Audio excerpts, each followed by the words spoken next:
காஷ்மீர் முதல் கன்னியாகுமரி வரை தடையில்லா போக்குவரத்து சேவையின் முன்னணி நிறுவனம் சாய் கிருஷ்ணா டிரான்ஸ்போர்ட், மாதவரம், சென்னை. 4500 கிலோமீட்டர் இங்கிருந்து காஷ்மீர் வரைக்கும் சென்று அது மக்கள் எழுச்சி. அந்த எழுச்சி என்னாச்சுன்னா கட்சிக்கு அது பெரிய எங்களுக்கு உதவியாக இருந்துச்சு. இன்னைக்கு கர்நாடகாவிலையும் தெலுங்கானாவிலையும் அதுவும் ஒரு காரணம், அவருடைய அந்த பயணமும் ஒரு காரணம். அந்த கூட்டத்தையும் அந்த எழுச்சியையும் பார்த்து அஸ்ஸாம் அரசு, பாஜக அரசு இவருடைய யாத்திரையை தடை செய்து. இந்த 5 மாநில தேர்தலையே எடுத்துக்கொண்டீங்கன்னா கூட அது தோல்வி என்று மட்டும் பேசிக்கிட்டு இருக்கோம். ஆனால் 5 மாநில தேர்தல் வாக்குகளை போட்டிங்கன்னா 11 லட்சம் வாக்குகள் பாஜகவை விட காங்கிரஸ் தான் அதிகப்பட்டு. இன்றைக்கு காங்கிரஸ் என்ன செய்தது? நேரு பேச்சில் எல்லா பேச்சிலையும் குறிப்பிடுறாங்களே, இன்னைக்கு காங்கிரஸ் போட்ட கட்டமைப்பின் மேலே தான் அவங்க உட்காந்துருக்காங்க. காங்கிரஸுடைய தோளில் தான் அவங்க உட்காந்துருக்காங்க, உட்காந்து ஆட்சி பண்ணிக்கிட்டு இருக்காங்க. ஆனால் அதை மறந்துட்டு அதை மறைக்கிற அளவுக்கு இவங்க பேசுகிறாங்கன்னு சொல்கிறேன். அதையே எப்படி ப்ளஸ் ஆக்குனாங்க? நாங்கள் சர்ஜிக்கல் ஸ்ட்ரைக் பண்ணிட்டோம் அப்படின்னு சொல்லி பாகிஸ்தானுக்கு பதிலடி கொடுக்க வேண்டும் என்றால் பாஜக அதை வந்து அவங்க ப்ளஸ்ஸாக மாற்றினாங்க. நீங்கள் ஏன் உங்களுக்கு நெகட்டிவாக அதை மாற்றலை? பாஜக இருக்கும்போது குண்டு வெடிக்குது அப்படின்னு சொல்லிட்டு நீங்கள் ஏன் நெகட்டிவாக மாற்றலை? கெஜ்ரிவாலும் மம்தா பானர்ஜியும் 2 பேருமே பிரதமர் ஆவாங்கன்னு சொல்லக்கூடிய ஒரு கட்டத்தில் இருந்தாங்க. ஆனால் அவங்க 2 பேரும் கார்கேயை ப்ரப்போஸ் பண்ணுறாங்க. ஆனால் கார்கே என்ன சொல்கிறாரு? தேர்தலுக்கு பிறகு பார்த்துக்கொள்ளலாம், நான் திறந்தேன்னு சாதனையாக சொல்லிக்கலாமே தவிர அந்த திறந்ததை வைத்தே மக்கள் ஓட்டு போட்டுருவாங்க அப்படின்னு நான் நினைக்கல. அது வந்து ஒரு வாரம் இருக்கும், இல்லை 10 நாள் இருக்கும். அதோட தாக்கம் வந்து நீங்கள் ராமர் கோயில்ன்ற 1 மாதம் இருக்குன்னு வச்சிங்களேன், இருக்கலாமே, இருந்துட்டு போட்டு அது வந்து ஓட்டாக மாறும் அப்படின்னு நான் நினைக்கல.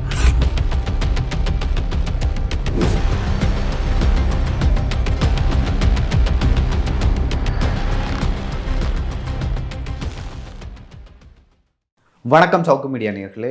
இன்று நம்மோடு இணைந்திருப்பது காங்கிரஸ் கமிட்டியின் செய்தி தொடர்பாளர் திரு சந்திரசேகர் அவர்கள். சார் வணக்கம். வணக்கம். எப்படி சார் இருக்கீங்க? நல்லா இருக்கும். சார், அரசியல் அடிக்க ஆரம்பித்து விட்டது. கூட்டணி பேச்சுவார்த்தைகள், தொகுதி பங்கீடு அப்படின்னு பல்வேறு விஷயங்கள் போயிட்டுருக்கு. இந்த தேர்தல் வந்து இந்திய அளவில் பார்க்கும்பொழுது பாஜகவுக்கு எந்த அளவுக்கு முக்கியமோ அதை விட வந்து காங்கிரஸுக்கு மிக முக்கியம் அப்படின்னு சொல்லிட்டு அரசியல் பார்வையாளர்கள் கருதுறாங்க. ஏன்னா 2 முறை தொடர்ச்சியாக பாஜக வென்றுள்ளது. 2024 தேர்தல் இந்த ஏப்ரல் மேல வந்துடும். அதுக்கு வந்து பாஜக எதிர்கொள்ள ஒரு மிகப்பெரிய கூட்டணியை வந்து தயார்படுத்தினீங்க. அந்த கூட்டணி வந்து விமர்சிக்கப்பட்டது. இந்த கூட்டணி வந்து ரொம்ப காலம் தாங்காது அப்படின்னு சொல்லிட்டு பேசப்பட்டது. நீங்கள் பார்த்துருக்கலாம், நேற்றைய தினம் மம்தா அவர்கள் வந்து 2 தொகுதிகள் தான் மேற்கு வங்கத்தில் காங்கிரஸ் கொடுக்க முடியும் என்று சொன்னாங்க. அதை ஏற்றுக்கொள்ளவில்லை. அதே போல் கெஜ்ரிவால் அவர்களும் வந்து 13 தொகுதியிலும் வந்து ஆம் ஆத்மி தனித்து போட்டியிடணும்னு ஒரு விஷயத்த சொல்லியிருக்காங்க. எப்படி பார்க்குறீங்க? இந்தியா கூட்டணியில் வந்து ஒரு சலசலப்பு உண்டாயிருச்சு அப்படின்னு சொல்லிட்டு பாஜக சொன்னாங்க. அது நடக்குது அப்படி இல்லை, அது பாஜக சொல்ல தேவையில்லை, சேர்ந்தவர்களுக்கே தெரியும் இதில் சலசலப்பு வரும். ஏன்னா இது பல முரண்பாடுகள் உள்ள கூட்டணி தான். ஏற்கனவே தெரியும், இருக்கிற எல்லாருமே வந்து ரொம்ப அரசியலில் மிகவும் தெளிவு பெற்றவங்க தான். நீங்கள் கூட்டணியில் உள்ளவங்க எல்லாருமே நமக்கு தெரிந்த தெளிவு அவங்களுக்கு இருக்கும், நம்மளோட அதிகமாகவே இருக்கும்.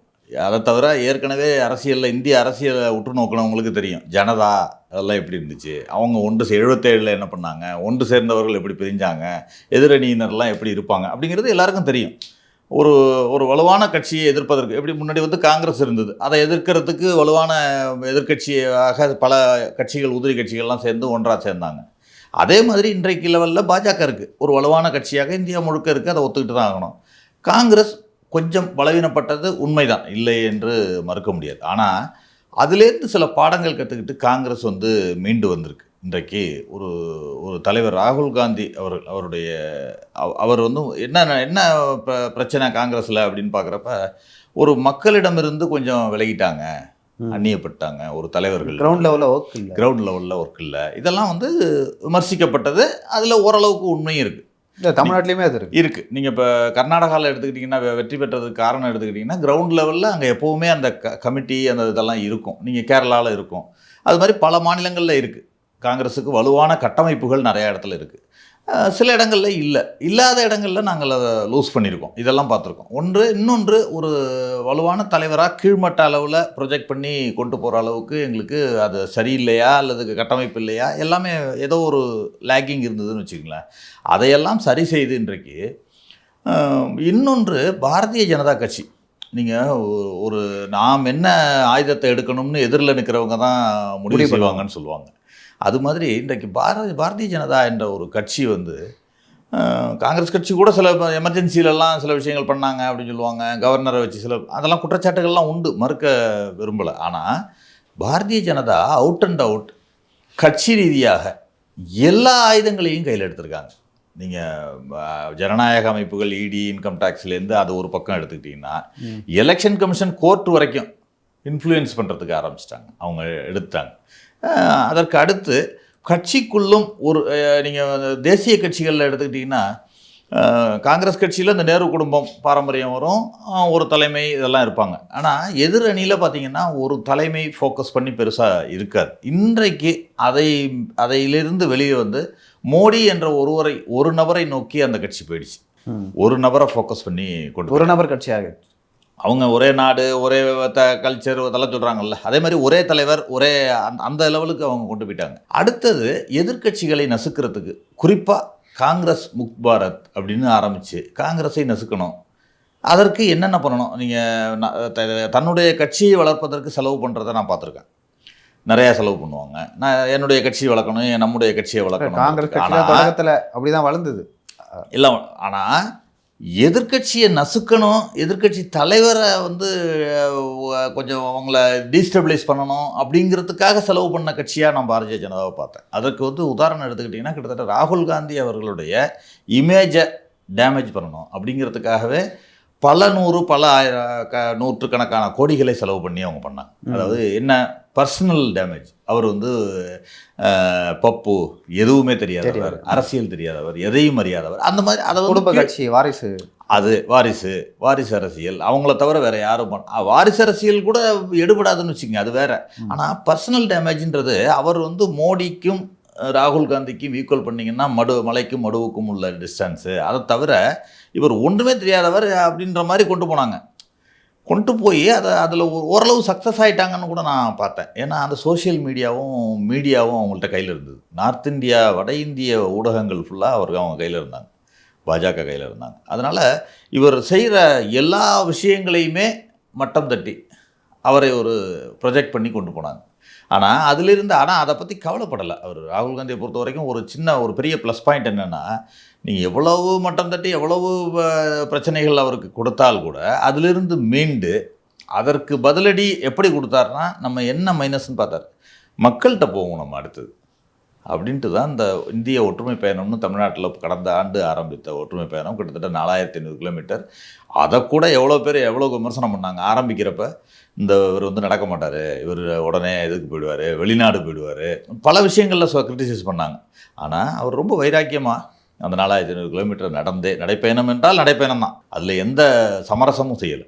4500 கிலோமீட்டர் இங்கிருந்து காஷ்மீர் வரைக்கும் சென்று அது மக்கள் எழுச்சி.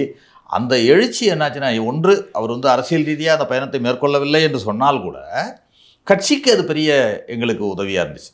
இன்னைக்கு கர்நாடகாவிலையும் தெலுங்கானாவிலையும் வெற்றிக்கு அதுவும் ஒரு காரணம். நீங்கள் மற்ற கட்டமைப்பு எல்லாம் இருந்தால் கூட அவருடைய அந்த பயணமும் ஒரு காரணம்ன்றது தான். அது வந்து இந்திய அளவில் ஒரு தாக்கத்தையும் ஏற்படுத்தி, பெரிய தாக்கம் சொல்ல முடியாது, ஒரு தாக்கம் பெரிய தாக்கத்தை. ஏன்னா நீங்கள் தென்னிந்தியாவில் தான் அதிகம் போன தடவை நடைப்பயணத்தெல்லாம் பண்ணார். அதனால வட இந்தியாவில் தாக்கத்தை ஏற்படுத்தலைன்னு கூட சொல்லலாம். அதனால கூட நீங்கள் சொல்லலாம். நீங்கள் மீடியாலாம் கொண்டு போகல, வட இந்தியா மீடியாலாம் அதை பெருசாக எடுத்துகிட்டு போகல. ஆனாலும் இவர்களை கண்டு ஒரு அச்சம் பாஜகவுக்கு வந்துச்சு. அதற்கு அடுத்து தான் என்ன சொல்ல ஆரம்பித்தாங்கன்னா, ராகுல் காந்தி வந்தால்ன்ற மாதிரி சொன்னாங்க. அதற்கடுத்து அவர் பேச்சுக்கெல்லாம் பதிலடி கொடுக்க ஆரம்பித்தாங்க பாரதிய ஜனதா. அப்போ தான் அவர் வந்து இவரை ஒரு தலைவராக அவர் கீழ்மட்டத்திலிருந்து மேல்மட்டம் வரைக்கும் தலைவராக ஒரு உருவெடுத்தார்ன்ற பயம் அவங்களுக்கு வந்துருச்சு. அதற்கடுத்து இப்பொழுது 2வது கட்ட யாத்திரை ஆரம்பிக்கிறார். மணிப்பூர்லேருந்து ஆரம்பிக்கிறார். அவர் ஆரம்பிக்கிற இடமும் ஒரு முக்கியமான இடமா பார்க்கணும். நீங்கள் மணிப்பூர்லேருந்து ஆரம்பிக்கிறார். எந்த மணிப்பூரில் வந்து கலவரம் நடந்துக்கிட்டு இருக்கோ, எந்த மணிப்பூருக்கு பிரதமரோ மற்றவர்களோ செல்லாமல் இருந்தாங்களோ, மணிப்பூர் என்ற வார்த்தையே உபயோகப்படுத்தாமல் இருந்தாங்களோ, அந்த மணிப்பூர்லேருந்து ஆரம்பிக்கிறார். இந்திய ஒற்றுமை நீதி பயணம்னு ஒரு வார்த்தையை சேர்க்கிறார். நீதின்றது யாருக்கு அப்படின்றது எல்லாருக்கும் புரியும். அந்த பெண்களுக்கு, அந்த பாதிக்கப்பட்டவர்களுக்கு நீதி வேண்டும்ன்றதுக்காக போகிறார்.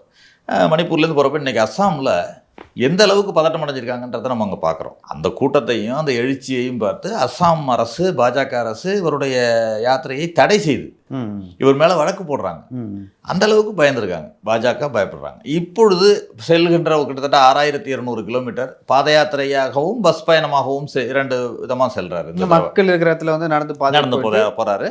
மற்ற இடத்துல ஏன்னா இங்க இருந்த ப்ரொஃபைல் வேற, அங்க வந்து மலைப்பகுதி மற்ற இதெல்லாம் இருக்கும், அதனால அப்படி போறாரு.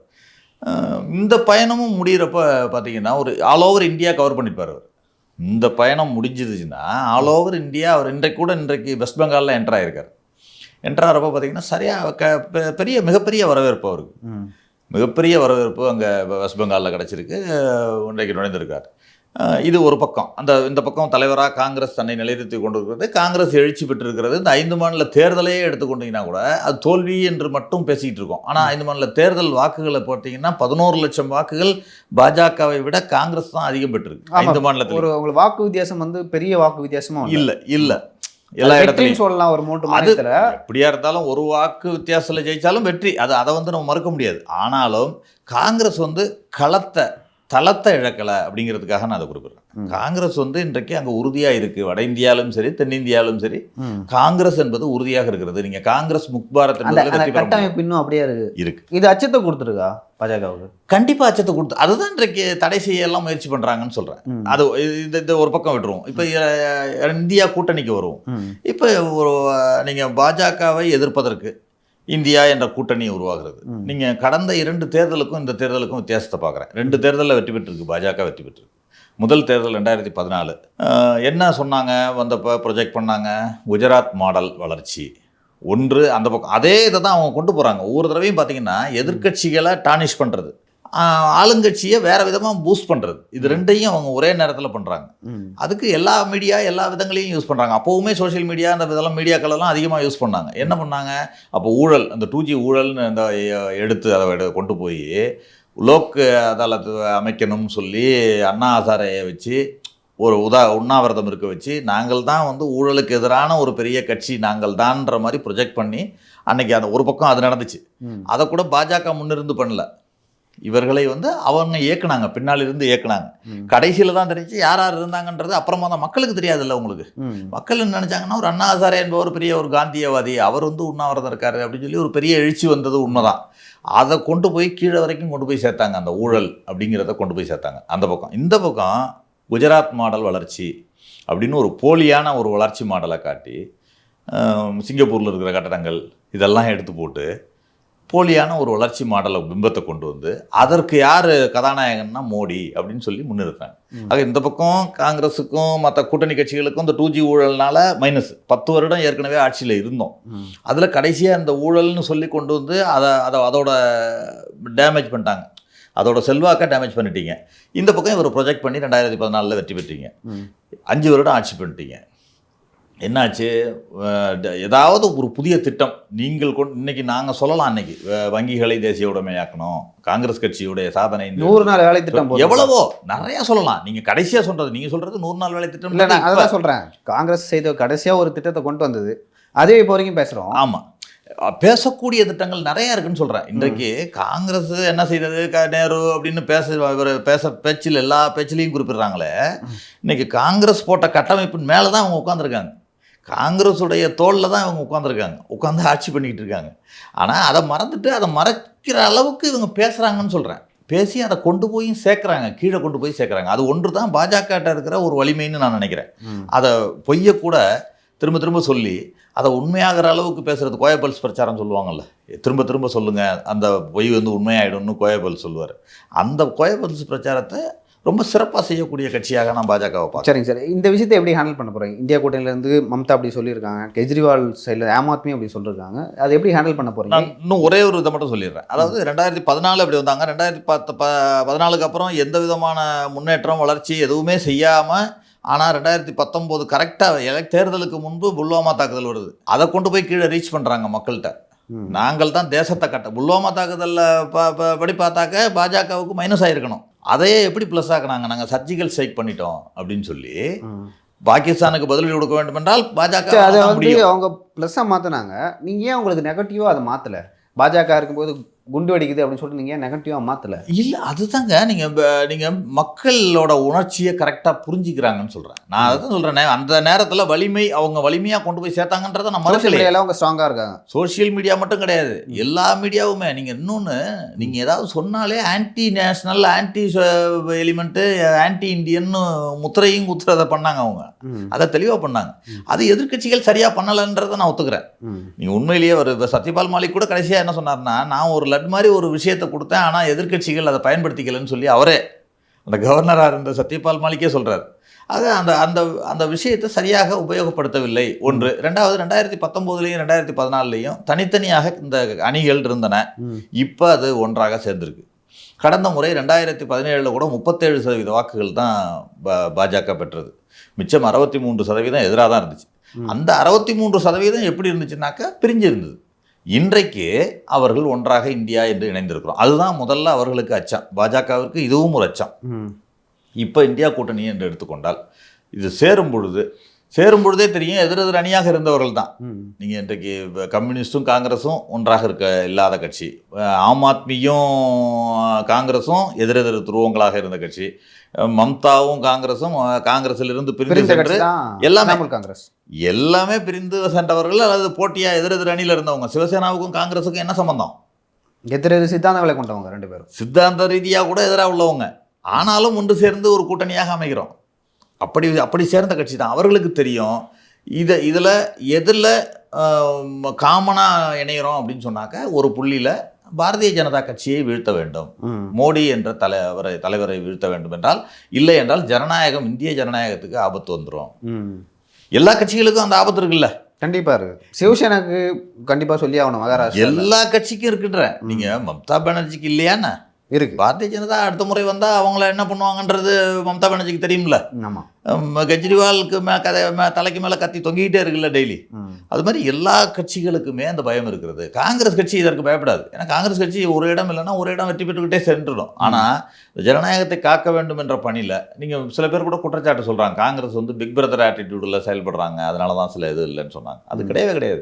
இன்றைக்கு டவுன் டு எர்த் இறங்கி எல்லாரையும் ஒன்றிணைக்கக்கூடிய ஒரு பணியை காங்கிரஸ் கட்சி தான் செய்யுது. இந்த பக்கம் ஒரு மக்களிடம் இறங்கி ராகுல் காந்தி மக்களிடம் காங்கிரஸ் கட்சியை கொண்டு சேர்த்து கொண்டு இருக்கிறார். மக்கள்கிட்ட அந்த நம்பிக்கையை பெற்றுக்கிட்டு வர்றார் ஒரு பக்கம்.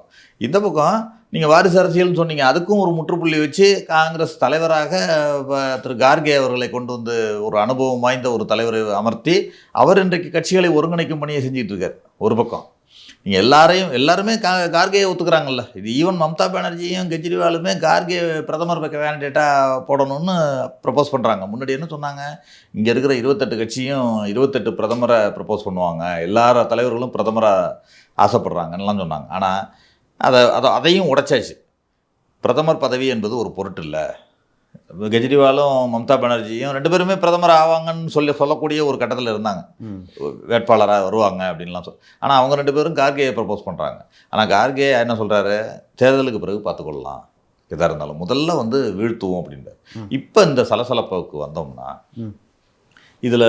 இதுலேயும் ஒரு புள்ளி நான் என்ன சொல்கிறேன்னா, அவர்கள் மம்தா பானர்ஜியோ கெஜ்ரிவால் அனௌன்ஸ் பண்ணல. ஆக்சுவலாக அந்த பகவத் சிங் மான் தான் அனௌன்ஸ் பண்ணியிருக்காரு. பஞ்சாபை பொறுத்த வரைக்கும் ஒரு சிக்கல் என்ன இருக்குன்னாக்கா, கடந்த முறை அங்கே இருக்கிற 13 சீட்டில் 8 தொகுதி காங்கிரஸ் கட்சி வெற்றி பெற்றிருந்துச்சு. 8 தொகுதி. ஏஏபி 1 தான், ஆம் ஆத்மி 1 சீட் தான் வின் பண்ணியிருந்தாங்க. இன்றைக்கு அங்கே ஆளும் கட்சியாக ஆம் ஆத்மி இருக்குது. அது ஆக்சுவலாக காங்கிரஸை வெற்றி பெற வேண்டிய நிலைமை இருந்தது. அது சில பிரச்சனைகளால் மாறினுச்சுன்னு வச்சுக்கங்களேன். அதுவும் காங்கிரஸ் கட்சியும் கோட்டை விட்டுச்சுன்னு சொல்லுவாங்க, அது ஏதோ சொல்லுவாங்க. அது அவங்க அந்த விவசாயிகள் போராட்டத்தை அவங்க கொஞ்சம் சரியாக ஹேண்டில் பண்ணாங்கன்னு மக்கள் நம்பினாங்க. ஆம் ஆத்மியை விவசாயிகள் போராட்டத்துக்கு அவர்கள் உதவி செஞ்சதாக மக்கள் நம்பினாங்க. அது அந்த கட்சி வாக்குகளை பெற்று வந்ததுன்னு வச்சுக்கங்களேன். அந்த இதை பொறுத்த வரைக்கும், நீங்கள் அங்கே பொறுத்த வரைக்கும் 8 தொகுதி காங்கிரஸ் கட்சி ஏற்கனவே வின் பண்ணியிருக்கு. அப்படின்னு சொல்லும் பொழுது அந்த சிட்டிங் எம்பி சீட்டை விடுறதுக்கு அவர்கள் தயாராக இருப்பார்களா அப்படிங்கிறது கொஸ்டின் மார்க். அந்த சில சிக்கல் தான். அதே தொகுதிகளை அவங்களும் கேட்குறாங்க. அது மாதிரி சிக்கல்கள் இருக்கிறதுனால அந்த லோக்கலில் அது இஷ்யூ செட்டில் ஆகும்னு நினைக்கிறேன் எனக்கு தெரிஞ்சு. நீங்கள் டெல்லியை பொறுத்த வரைக்கும் ஏற்கனவே பேசி ஒரு கட்ட பேச்சுவார்த்தை முடிச்சிட்டாங்க. ஏற்கனவே ஒரு குழு போட்டு டெல்லி, பீகார், மகாராஷ்டிரா இதிலெல்லாம் ஒரு கட்ட பேச்சுவார்த்தை முடிச்சிட்டாங்க. முகுல் வாஸ்னிக் அவர்கள் தலைமையில் ஒரு குழு போட்டு பேச்சுவார்த்தை முடிவிட்டுருது. இது வெஸ்ட் பெங்காலை பொறுத்த வரைக்கும் அவருமே வந்து நான் இந்தியா கூட்டணியில் இருக்கேன்னு சொல்கிறார். மம்தா பானர்ஜியுமே சொல்கிறது என்னென்னா நான் இந்தியா கூட்டணியில் இருக்கேன், ஆனால் இங்கே வந்து கூட்டணி இல்லை. அதுவும் கூட ஒரு நல்ல ஸ்ட்ராட்டஜியாக நான் பார்க்குறேன். அதை எப்படி பார்க்குறேன்னா, காங்கிரஸுக்கு வந்து பெரும்பாலும் வந்து வெஸ்ட் பெங்காலில் வந்து பெருசாக ஹோல்டு இல்லை. ஓகேங்களா, அங்கே மம்தா தனியாக நின்றாவே ஆதரவு கொடுத்தா காங்கிரஸ் ஆதரவு கொடுத்தாவே வெற்றி பெறுவாங்க. இன்னொரு பக்கம் பஞ்சாபில் நீங்கள் பார்த்தீங்கன்னா காங்கிரஸ், ஆம் ஆத்மி, காங்கிரஸ் வந்து அங்கே பெரிய கட்சி, அவங்க நின்னாலும் வந்து 13 தொகுதிகளிலுமே நாடாளுமன்றத்துக்குள்ளேயும் வெற்றி பெறலாம். நம்ம எதிரிகள்லாம் ஒன்றாகும்போது இன்னொரு எதிரியை வந்து பாஜக வளர்த்து வர மாதிரி இருக்கும் அப்படின்னு சொல்லிட்டு நான் பர்சனலாக ஃபீல் பண்ணுறேன். இல்லை, நானுமே அதான் சொல்ல வந்தேன். நீங்கள் என்னை பொறுத்த வரைக்கும் வெஸ்ட் பெங்காலில் காங்கிரஸுக்கும் ஹோல்டு இருக்குது. இப்போ நீங்கள் வெஸ்ட் பெங்காலில் அதுதான் பிரச்சனை. என்னென்னா 3 அணியாக அங்கே கம்யூனிஸ்ட்டும் இருக்குது. நீங்கள் காங்கிரஸ், கம்யூனிஸ்ட்டு, மம்தா பானர்ஜி எல்லாம் தனித்தனியாக நின்றால் கொஞ்சம் பாஜகவுக்கு சில அட்வான்டேஜ் வந்துடுறதுக்கான வாய்ப்புகள் இருக்குது. ஏன்னா வெஸ்ட் பெங்காலில் தொகுதிகளும் அதிகம். நீங்கள் அதனால 38 42 தொகுதி 42 தொகுதி இருக்கு. அதனால அது அங்கே வந்து மம்தா பானர்ஜியும் காங்கிரஸும் இணைந்தால் ஒரு பெரிய வலுவான ஒரு சக்தியாக அங்கே பாஜக எதிராக இருக்கிறதுக்கான வாய்ப்புகள் இருக்குன்னு நான் நினைக்கிறேன். அது கண்டிப்பாக நடக்கும்னு நினைக்கிறேன். ஏன்னா ஒரு 10 சீட்டு 15 சீட்டு ரேஞ்சு கேட்குறாங்க, 10 சீட்டில் ஏதாவது செட்டில் ஆகலாம். அது அவங்க என்னென்னா ஒரு ஈகோ இஷ்யூ. மம்தா பானர்ஜி என்னென்னா கார்கே லெவலில் பேசணும், ராகுல் காந்தி லெவலில் பேசணும்னு நினைக்கிறாங்க. இந்த குழுட்டெல்லாம் பேச மாட்டேன்றாங்க. அவங்க சொல்கிறது, அவங்க பேச்சு அது நடக்கலாம். மேபி அது நடக்கலாம். ஏன்னா ரொம்ப நாள் சண்டை போட்டுக்கிட்டு இருந்தவங்க திடீர்னு ஒரு வேலையிலேருந்து ஒரு கூட்டணின்றப்ப கீழேயும் ஒரு சுமூகமான நிலைமை ஏற்படணும். ஏற்பட்டால் தான் அது நடக்கும். அப்போ இந்த சலசலப்பு நிரந்தரம் இல்லைன்றீங்களா நீங்கள்? கண்டிப்பாக. நீங்கள் ஒரே நாள் நைட்டில் நீங்கள் சீட்டு பிரச்சனையெல்லாம் பேசி முடியும். ஏன்னா தொகுதி இத்தனைன்றது தானே பிரச்சனைங்க. நம்ம தமிழ்நாட்டிலேயே எவ்வளவோ பார்த்துருக்கோம். ஒரு சீட்டு இங்கே ஒரு சீட்டு கொடுக்காதனால வேற அணி மாறினவங்க இருக்காங்க. 2 கூட்டணியில் பேசிட்டு 3வது கூட்டணிக்கு போனவங்க இருக்காங்க. அதெல்லாம் நிறைய பார்த்துருக்கோம். வெற்றியும் பெற்றிருக்காங்க, போய் வெற்றியும் பெற்றிருக்காங்க. ஒரே நைட்டில் மாறி வெற்றியும் பெற்று அதெல்லாம் நடக்கக்கூடியதான். அது ஒன்றும் சித்தாந்த ரீதியில் பார்த்தீங்கன்னா ஒரே கொள்கையுள்ள இவங்க தான். நீங்கள் வந்து மோடிக்கு எதிரான அல்லது பாஜகவிற்கு எதிரான அப்படிங்கிற புள்ளியில் ஒன்றா சேர்ந்துடுறாங்க. வேறு எதுவும் பிரச்சனை அவங்களுக்குள்ள கிடையாது. இதில் 2 ஸ்டேட்டை மட்டும் பார்க்குறேன். நீங்கள் கேரளா அண்டு பஞ்சாப், இது 2லேயும் வந்து பாஜக இல்லாத ஒரு மாநிலம்னு நான் பார்க்குறேன். பாஜக இல்லைன்னா பெரிய வலுவாகவோ அல்லது வெற்றி பெறக்கூடிய அளவுக்கோ இல்லாத மாநிலம். ஏற்கனவே பஞ்சாபில் ஒரு 2 சீட் ஜெயிச்சிருக்காங்க. ஆனாலும் இப்போ வந்து இன்னும் வலுவிழந்திருக்காங்க. இந்த விவசாயிகள் பிரச்சனைகளுக்கெல்லாம் பிறகு பாஜக அகாலிதள் வந்து ரொம்ப வலுவிழந்திருக்காங்க. இப்போ வந்து நீங்கள் சொன்ன மாதிரி பஞ்சாப்லேயும் தனித்தனியாக காங்கிரஸும் ஆம் ஆத்மியும் போட்டி போடுறதும், அதே மாதிரி கேரளாவில் வேறு வழியே இல்லை, காங்கிரஸும் கம்யூனிஸ்டும் தான் போட்டு தான் ஆகணும். எப்படி ஜெயிச்சாலும் இந்தியா கூட்டணியில் தான் இருக்கும் அந்த சீட்டு. பாஜகவிற்கு போகிறது இல்லை. மகாராஷ்டிராவில் அந்த கூட்டணி வந்து அப்படியே இருக்கு. அது ஒன்றும் அதுலேயும் சீட்டு பிரச்சனை தான். அதுலேயும் வந்து எனக்கு தெரிஞ்சு மகாராஷ்டிரா பொறுத்த வரைக்கும் காங்கிரஸ் வந்து இன்னுமே வலிமையாக இருக்கு. ஏன்னா சென்ற சட்டமன்ற தேர்தலில் வந்து ராகுல் காந்தி அவர்கள் வந்து பிரச்சாரத்துக்கே போகாமல் 40 தொகுதியில் வெற்றி பெற்றாங்க. அதனால அது அந்த வலிமை இருக்குது. காங்கிரஸுக்கான வலுவான அடித்தளம் வட மாநிலங்கள்லேயும் இருக்குது. ஈவன் இன்னைக்கு உத்தரப்பிரதேசத்தில் எடுத்துக்கிட்டீங்கன்னா கூட யாத்திரையெல்லாம் அங்கே போகிறார், ராகுல் காந்தி போகிறார். இவங்க எதிர்பார்க்கறது, பாஜக எதிர்பார்க்கறது இந்த ராமர் கோயில் விஷயத்தை மட்டும்தான் அவர்கள் எதிர்பார்க்குறாங்க. எப்படி நான் சொன்ன மாதிரி 2014 குஜராத் மாடல், 2019 புல்வாமா தாக்குதல் இருந்துச்சோ, இப்போ வந்து அவங்களுக்கு எந்த விதமான பேசுறதுக்கான பொருள், அதாவது அவங்க ஏதாவது ஒரு சலசலப்பை ஏற்படுத்தி வரணும்னு நினைக்கிறாங்க. மக்கள்கிட்ட ஒரு தாக்கத்தை. நீங்கள் திட்டங்களை சொன்னால் கூட அவர்கள் எடுபடுமான்னு தெரியாது. விவசாயிகளுக்கு கொடுத்தேன், அந்த உஜ்வாலா திட்டத்தில் கேஸ் கொடுத்தோம்லாம் சொல்கிறாங்கல்ல, அதெல்லாம் நிறைய மைனஸ் ஆகிருக்கு. அவங்களுடைய திட்டங்கள்லாம் வந்து மைனஸாக தான் போயிருக்கு. அதனால அந்த திட்டங்களை சொல்ல வேண்டாம். இன்றைக்கு கோவில், அந்த ராமர் கோவில் இஷ்யூ எடுத்தாலே நம்ம வெற்றி பெற்று விடலாம்னு நினைக்கிறாங்க. அதுவும் எடுபடுமா? அதை எப்படி நீங்கள் காயின் பண்ண போகிறீங்க? ஏன்னா வட மாநிலங்களில் வந்து அந்த ஸ்ட்ராட்டஜி தான் எடுக்கிறாங்க. அது உங்களுக்கு ஒர்க் அவுட் ஆகுது. இப்போ உச்சகட்டமாக போய் ராமர் கோயிலை திறக்கிறாங்க. அதில் எப்படி வந்து இல்லை திறந்துட்டாங்க, அடுத்து என்ன? நீங்கள் திறந்துட்டீங்க, நாங்கள் என்ன ராமர் கோயில் திறக்க வேண்டாம்னு நான் எந்த கட்சியாவது சொன்னிச்சா? ராமர் கோயில் திறக்க வேண்டாம்னு எந்த கட்சியும் சொல்லலை. அந்த விழாலேருந்து ஒதுங்கி இருந்தாங்களே தவிர, நாளைக்கு ராமர் கோயிலேருந்து தான் பிரச்சாரத்தை ஒருத்தவங்க ஆரம்பிப்பாங்க. யாராவது அங்கேருந்து தான் ஆரம்பிப்பாங்க, என் கட்சிகள் ஆரம்பிப்பாங்க. ஏன் ஒரு தடவை ராஜீவ்காந்தி அவர்களே ராமர் கோயில் அயோத்தியிலேருந்து தான் பிரச்சாரத்தை ஆரம்பித்தார். அதனால் அது வந்து மக்கள் வந்து பெருசாக எடுத்துப்பாங்கன்னு தெரியல எனக்கு. இவர்களை விரோதி, ராமர் கோயிலை திறக்க வேண்டாம்னு சொன்னாலும் சொல்ல முடியாது, யாரையும் சொல்ல முடியாது, இப்போ சொல்ல முடியாது. அவங்க நான் திறந்தேன்னு சாதனையாக சொல்லிக்கலாமே தவிர அந்த திறந்ததை வைத்தே மக்கள் ஓட்டு போட்டுருவாங்க அப்படின்னு நான் நினைக்கல. அது ஒரு வாரம் இருக்கும், இல்லை 10 நாள் இருக்கும். அதோட தாக்கம் நீங்கள் ராமர் கோயில்ன்ற 1 மாதம் இருக்குன்னு வச்சிங்களேன், இருக்கலாமே, இருந்துட்டு போட்டோம். அது ஓட்டா மாறும் அப்படின்னு நான் நினைக்கல. அந்த பிரச்சனை ஏன்னா பிரச்சனையாக இருந்துச்சுன்னா ஓட்டா மாறும். நீங்கள் அதுவே ஒரு பிரச்சனையாக இருந்தது அப்படின்னு சொன்னால் ஓட்டா மாறும். அது பிரச்சனை கிடையாது, நீங்கள் தீர்த்துட்டீங்க, கோயில் திறந்துட்டீங்க, ரைட், ஓகே, கோயில் திறந்துட்டீங்க, அடுத்து என்ன தானே மக்கள் என்ன, எனக்கு சாப்பாட்டுக்கு என்ன, எனக்கு வேலைக்கு என்னன்னு தானே கேட்பான். அதெல்லாம் இல்லையே. அதை மக்கள்கிட்ட ஸ்ட்ராங்காக எடுத்துகிட்டு போகிற வேலையை எங்களுடைய அணி செய்யணும். அதுதான் எங்களுக்கான பணி. என்னென்னா, ராமர் கோயில் திறக்கட்டும், ராமர் கோயிலை திறக்கிறதே நாங்கள் யாரும் எதிர்க்கலை, வாழ்த்துக்கள்னு சொல்லிவிட்டு அதில் அதை கடந்து போயிட்டு இன்றைக்கி உனக்கு சாப்பாட்டுக்கு இருக்கா, உனக்கு வேலை இருக்கா, அந்த இதை மக்கள்கிட்ட கொண்டு போய் சேர்க்க வேண்டிய பணிங்கிறது இந்தியா கூட்டணிக்கு இருக்குது. அதற்கு வலுவான தலைவர்கள் இருக்காங்க. எனக்கு தெரிந்து இன்றைக்கு எடுத்துக்கொண்டால் காங்கிரஸும் பாஜகவும் நேரடியாக மோதக்கூடிய மாநிலங்கள்னு சில வட மாநிலங்கள் இருக்குது. இப்போ ராஜஸ்தான் எடுத்துக்கலாம், குஜராத் எடுத்துக்கலாம், மத்திய பிரதேசத்தை எடுத்துக்கலாம். இது மாதிரி மாநிலங்கள் இருக்குது. ஒரு 8 மாநிலங்கள் காங்கிரஸும் பாஜக. இப்போ கர்நாடகாவை எடுத்துக்கிட்டால் நேரடியாக மோதுறது. அதே மாதிரி இப்போ தெலுங்கானாவும் அப்படி தான் இருக்குது. இல்லை, தெலுங்கானாவில் ஊர் இருக்காங்க, டிஆர்எஸ் இல்லை, பாஜகவே இல்லை. இப்போ தெலுங்கானா பாஜக இல்லைன்னு வச்சுக்கங்களேன். நீங்கள் தென் மாநிலங்களில் பாஜக இல்லாத ஒரு சூழ்நிலை அப்படி தான் எடுத்துக்கணும். நம்ம நீங்கள் கடந்த முறை எடுத்துக்கிட்டிங்கன்னா தென் மாநிலங்கள்லேருந்தே ஒரு 30 சீட்டு வந்தாங்க அவங்க. நீங்கள் கர்நாடகாவிலேயே 28ல் 25 எடுத்தாங்க. இன்றைக்கு அது இல்லை. நீங்கள் கடந்த முறை 303 தொகுதி பாஜக, 37% 303 தொகுதி. 303ல் கிட்டத்தட்ட 280 தொகுதி பார்த்திங்கன்னா உத்தரப்பிரதேசம், ராஜஸ்தான், மத்திய பிரதேசம், ஒரு 4 மாநிலங்களில் அவங்க எடுத்தாங்க. இன்றைக்கு அது வருமா அப்படிங்கிற ஒரு கேள்விக்குறி. ஏன்னா ராஜஸ்தானில் ஒரே தொகுதி தான் காங்கிரஸ் ஜெயிச்சிச்சு, எல்லாமே அவங்க ஜெயிச்சிருந்தாங்க. 80%, 90% வெற்றி போன தடவை. இந்த தடவை கண்டிப்பாக இருக்காதுங்கிறது என்னுடைய கணிப்பு. நீங்கள் இப்போ மத்திய பிரதேசத்தில் மீண்டும் ஆட்சியே வந்திருக்கலாம். ஆனாலும் போன தடவையே 4-5 மாநில தேர்தலில் இப்போ காங்கிரஸ் வெற்றி பெற்று அதற்கு பிறகு வந்த பார்லிமெண்ட் எலெக்ஷனில் பிஜேபி வெற்றி பெற்றுச்சு. ஆனால் இந்த முறை அது இருக்காது, மாற்றம் வரும் அப்படிங்கிற எதிர்பார்ப்பு என்கிட்ட இருக்குது. ஏன்னா மாநில தேர்தலுக்கு ஒரு மாதிரியாகவும் மத்திய தேர்தலுக்கு வேறு மாதிரியாகவும் தான் போடுறாங்க. இப்போ இந்த முறை மக்கள் மாற்றத்தை நம்பி வாக்களித்த மக்கள் ஏமாற்றத்தை சந்திச்சிருக்காங்க இந்த 10 வருட பாஜக ஆட்சி. சரிங்க சார், இப்போது நம்ம நிறைய மாநிலங்களை பற்றி பேசினாலும் உத்தரப்பிரதேசம் ஒரு முக்கியமான மாநிலம். ஏன்னா 80 நாடாளுமன்ற தொகுதிகள் இருக்குது. உத்தரப்பிரதேசத்தில் யார் அதிக நாடாளுமன்ற தொகுதியை வெல்கிறார்களோ அவர்கள் தான் நீங்கள் ஆட்சியை கைப்பற்ற முடியும்னு ஒரு விஷயம் இருக்குது. இப்போ உத்தரப்பிரதேசத்தை பொறுத்த வரைக்கும் அங்கே ராமர் கோயிலை தேர்ந்தெடுக்கிறாங்க. அகிலேஷ் யாதவ் அவர்களே அங்கே போகல. அங்கே அகிலேஷ் யாதவ் இந்த இந்தியா கூட்டணி எப்படி பர்ஃபார்ம் பண்ணும் நீங்கள் நினைக்கிறீங்க? கண்டிப்பாக சிறப்பாக இருக்கும்னு நினைக்கிறேன். ஏன்னா கடந்த முறை பார்த்திங்கன்னா மாயாவதியும் அகிலேஷ் யாதவும் கூட்டணியில் இருந்தாங்க. மாயாவதி 10 தொகுதி எடுத்தாங்க. இந்த முறை மாயாவதியே இல்லை. நீங்கள் மாயாவதி கட்சியை, பகுஜன் சமாஜ் என்பது பாஜகவோட கரைந்து விட்டது. அந்த மாதிரி தான் இருக்காங்க.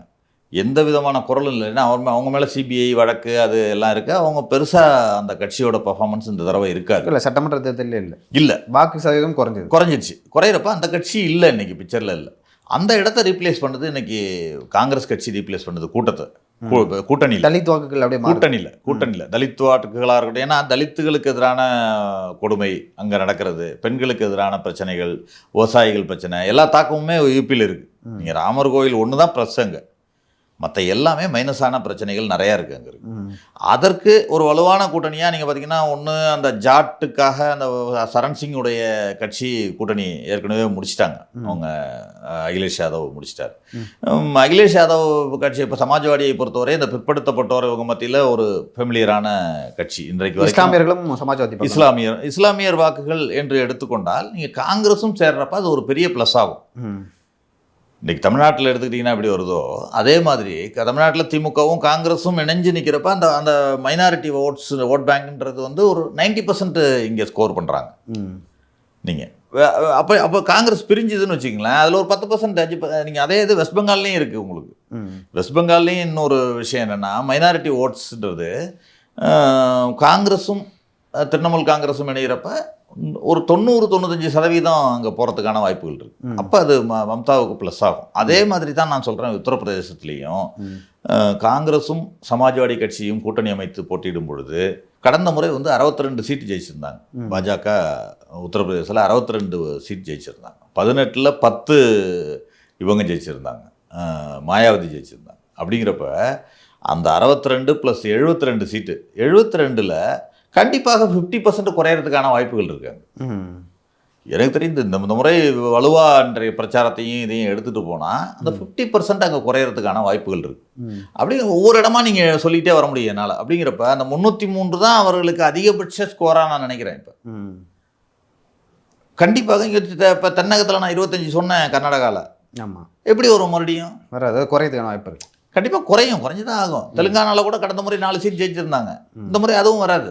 ஆமாம், அப்படி என்று சொல்லும் பொழுது ஆந்திராவில் கூட எனக்கு தெரிஞ்சு வர்றதுக்கான வாய்ப்பு இருக்குது. ஏன்னா ஷர்மிளா அவர்களை வந்து சேர்ந்துருக்காங்க. ஆமாம், ஸ்ட்ராட்டஜி காங்கிரஸும் மாற்றுதில்லை உங்களுக்கு. இன்னைக்கு மாற்றிருக்காங்கல்ல. மாற்றுறப்ப ஆந்திராவில் காங்கிரஸ் இல்லாமல் இருந்துச்சு. இப்போ போன தடவை வந்து காங்கிரஸ் தெலுங்கானாலையும் எடுக்கலை, ஆந்திராலையும் இல்லை. இல்லாத இன்றைக்கு அதெல்லாம் ப்ளஸ் இல்லை உங்களுக்கு. ஆமாம், அதெல்லாம் ப்ளஸ் தானே. அதேமாதிரி கர்நாடகாவில் இல்லை, போன தடவை காங்கிரஸ் இல்லை, எடுக்கலை, ஒரே ஒரு சீட் தான் ஜெயிச்சிருந்தாங்க. இந்த முறை ஒரு 20 சீட்டுக்கு மேலே ஜெயிக்கும், கர்நாடகாவில் ஜெயிக்கும். இப்போ இது எல்லாம் கணக்கு பண்ணிங்கன்னா கண்டிப்பாக பிஜேபி வந்து ஷார்ட் ஃபால் இருக்கும் உங்களுக்கு. மெஜாரிட்டிக்கு ஷார்ட் ஃபால் கண்டிப்பாக வரும். சரி மாதிரி தான் இருக்கும். சரிங்க சார், பொறுத்திருந்து பார்க்கலாம். தேர்தல் ஒன்று வந்து 2 இல்லைனா 3 மாதங்கள் நடக்கும். ஸோ அதுக்குள்ளே பல்வேறு விஷயங்கள் தெரியும். நம்ம வந்து தொடர்ந்து பேசலாம். ஸோ இந்தியா கூட்டணியில் காங்கிரஸில் என்ன நடக்குது, எந்த மாதிரியான ஸ்ட்ராட்டஜியை வந்து காங்கிரஸ் ஃபாலோ பண்ண போகிறாங்கன்னு சொல்லிட்டு உங்கள் கருத்துக்களை பகிர்ந்து கொண்டதுக்கு ரொம்ப நன்றி. நன்றி.